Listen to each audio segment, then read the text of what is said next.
right, so what we got for you here today is some of the new demo content we're showing off for Guild Wars 2. First off, we're showing the engineer profession, which is our most recently announced profession here. You'll see this is an engineer with a rifle.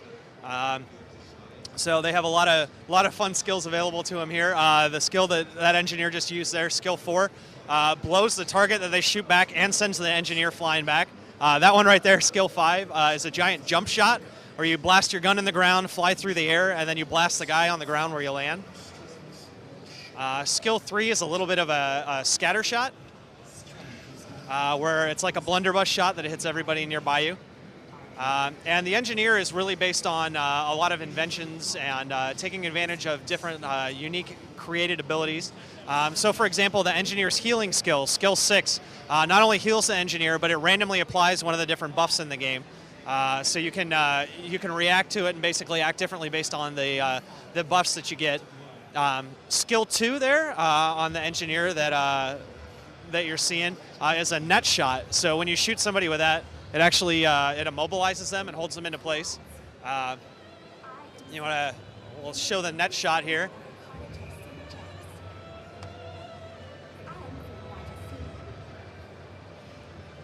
So you can use that in combo together to keep guys off of you while you're blasting them. And then you have some of the utility skills available to you here as an engineer. So skill 7 is a elixir. And this one provides you with one of a number of random buffs as well. So you have a little bit of a random element a bit with some of these skills that the engineer has. Skill 8 is slick shoes. So this is going to apply a little bit of an oil slick to the ground, and things that move through it actually trip and fall down. And skill 9 is your adrenaline shot, and these are some of the utility skills available from you. This removes any conditions your character has and applies the regeneration buff to them. These are just some of the fun things that you're going to get with the engineer in our game, where you just get a lot of different fun utility skills that play off of kind of the invention side of the engineer. So next we're going to show you something else that's new to our demo today, and this is underwater combat in Guild Wars 2. So you notice as our character goes down into the water, their skill bar has actually changed out, and they've swapped weapons to a completely different skill set that comes available. And we've got a new set of underwater skills that take advantage of the Z-axis the character has available to them. So for example, you can throw out mines here that explode. And do a little harpoon gun, and you've got a torpedo that you can fire out of it there on your first skill. Skill 5 is a net that your character can put up to trap things that come through there, to get the creatures that are coming up or down below you. And the basic idea behind this is that we wanted to take combat that you normally find on ground in a traditional MMO that is usually, it involves a little bit of jumping, but it's mostly handled on the 2D access level. And we wanted to take advantage of the fact that we have this 3D game space available to you underwater. And to build a bunch of skills and movement and abilities that really play to use that. In a traditional MMO, when you're underwater, what you end up finding typically is that there's not a lot there to experience. Your underwater experience, as you go down, you have a breath meter. There's not a lot of content down there, and underwater is just kind of like an additional thing thrown into the game.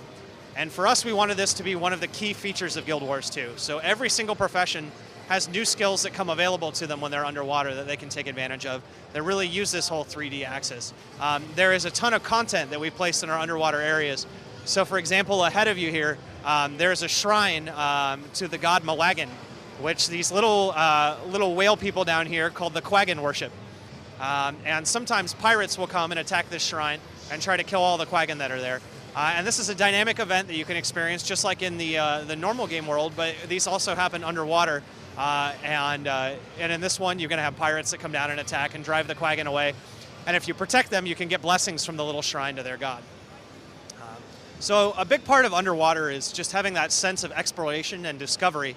So as you're swimming around underwater in our game, there are a ton of little hidden areas that you can find and little caves and creatures hiding in them.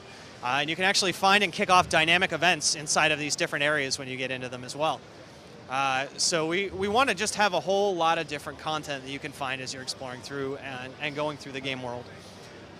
So one other interesting thing about combat underwater is above ground, if you tap the movement skills one direction rapidly, you're going to dodge out of the way of stuff. Now underwater you can do the same thing, but you rapidly swim out of the way to dodge out of the way of attacks. So for example, you can see our character here is rapidly dodging to avoid the fish, and then has got it caught in the net, and then has been blasting away at it from a distance here. So we can head back up on land here, and we'll show you off a little bit more about the different weapons that the engineer has available to it, and some of the different things that sets the engineer apart from some of the other professions. We just have to escape from this giant fish here. So one of the things that makes the engineer unique is some of their utility skills they can equip are kits that change out the initial skills on their skill bar. So for example, we can get out we'll get out a bomb satchel, and when you equip the bomb satchel, you'll notice that the first 5 skills on your skill bar have changed now. And the character is holding a bomb satchel, and you can throw fire bombs and concussion bombs, and this is basically a whole new format of skills that comes available to this player. And they have a whole bunch of different kits like this that they can use. So the bombs are more about positioning, and they're very up-close attacks that you use next to you. There are other kits that come available as well that are used for different locations and different situations. And as you can see here, our character is showing that you can actually hot swap out of these kits in combat and jump back over to your rifle, and now suddenly you're right back into using your rifle skills again to change up the way that you're fighting. So we're going to show you a couple more kits here. As soon as we're out of combat, we'll show a couple more kits. Oh, we've bled to death. This is one of the unique mechanics about Guild Wars 2. When your character dies, you get a last chance to kill other creatures nearby and to bring yourself back to life. So this is, our char here has nothing nearby that they can kill, so unfortunately they're not going to have the ability to do that. So they're going to go to a nearby waypoint and rally. But when you're in that down state, if you manage to kill any creatures, you actually pop back to life and you get a second chance to keep fighting. Also at this point, other characters can come up to you and they can kneel down and res you. And all the characters in the game are capable of resurrecting one another. The idea behind this is so that we build a little bit of a sense of community within our players, where everybody is capable of resing and saving one another if they get into trouble. So other players being nearby is actually a benefit to you. Whereas in a traditional MMO, you don't necessarily want to have other players nearby because they're actually kill stealing from you and stealing your loot and making it harder for you to do your quests. So not only can other characters resurrect one another, but also if one character attacks a creature and somebody comes up and helps them kill that creature, everybody gets loot for it, everybody gets experience for it. So when you're playing with other characters, it's actually a beneficial experience instead of an experience that, you know, you see another character like, oh god, this guy's going to ruin my quest and kill all the stuff that I need. So getting back to the engineer here, we talked about kits. This next kit that the engineer has switched over to is the flamethrower kit. This one's one of my personal favorites. You get a lot of skills where you can unleash a gout of flames in front of you. You can put down a wall of fire that burns everything that gets within it. Oh, and we're back in our down mode here. So we can show this one off. If the engineer is capable of killing somebody in this time, they're going to rally here. So we'll see if they can pull it off. So they're setting mines, they're throwing grenades, they're trying, oh, and they got out of it. They saved themselves. So they're back up again. And they've swapped back over to their flamethrower, and they're going to town with that flamethrower on this guy. They got their flame wall.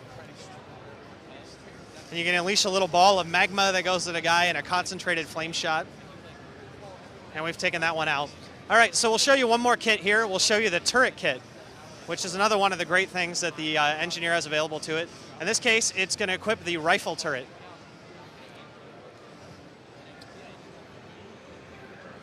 So you want to get rid of it. There it is. So we've got our rifle turret.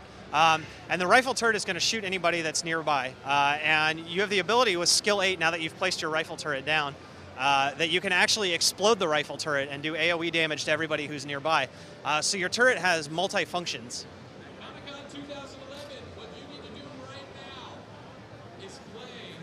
So that's some of the basics of the engineer profession in Guild Wars 2. We've shown you a little about underwater combat and talked a little bit about how our combat system tries to build a sense of community from players being able to play together, not having other players ruin the experience for them, and really trying to build a sense of community within them. Thank you very much for watching this. Guild Wars 2 is set for release on the PC and we'll be having a beta sometime in the future. The release date at this point is unannounced.